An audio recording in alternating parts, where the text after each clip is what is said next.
खंडणी प्रकरणात सीआयडीच्या कोठडीत असलेल्या वाल्मिक कराडच्या अडचणी आता वाढण्याची शक्यता आहे। शरणागती व्हिडिओ पोस्ट करत आपण निर्दोष असल्याचं वाल्मिकने सांगितलं होतं।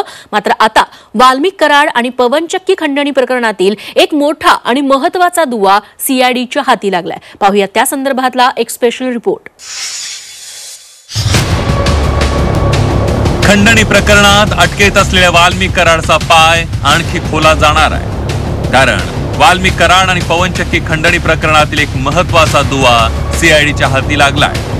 आतापर्यंत वाल्मिक कराड पवनचक्की प्रकरणाशी आपला संबंध नसल्याचा दावा करत होता, पण आता खंडणी प्रकरणात अटकेत असलेल्या विष्णू चाटेनं सीआयडीला दिलेल्या माहितीमुळे वाल्मिकच्या अडचणी वाढल्या।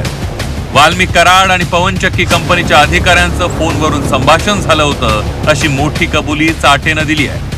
सीआयडीनं न्यायालयात अहवाल सादर केलाय। वाल्मिकनं विष्णू चाटेच्या फोनवरून धमकी दिल्याची तक्रार कंपनीच्या अधिकाऱ्यांनीही दिली होती। याच बाबत चाटेनं दोघांचं बोलणं झाल्याची कबुली दिली आहे। बीडमधील खंडणी प्रकरणातील महत्त्वाचा दुवा सीआयडीच्या हाती लागलाय।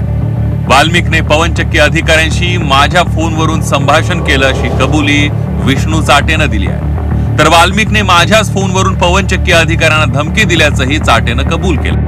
चाटेच्या फोनवरून वाल्मिकने धमकी दिल्याचं आपल्या तक्रारीमध्ये पवनचक्की अधिकाऱ्यांनी नमूद केलं होतं। हा अहवाल सीआयडी कडून न्यायालयात सादर करण्यात आलाय आणि त्यामुळे चाटेच्या कबुलीनंतर वाल्मिकच्या भोवती फास आवळला गेलाय। आता खंडणी प्रकरणात वाल्मिक कराडच्या अडचणी वाढत असताना या प्रकरणाचा संबंध संतोष देशमुखांच्या हत्येशी जोडण्यात आलाय।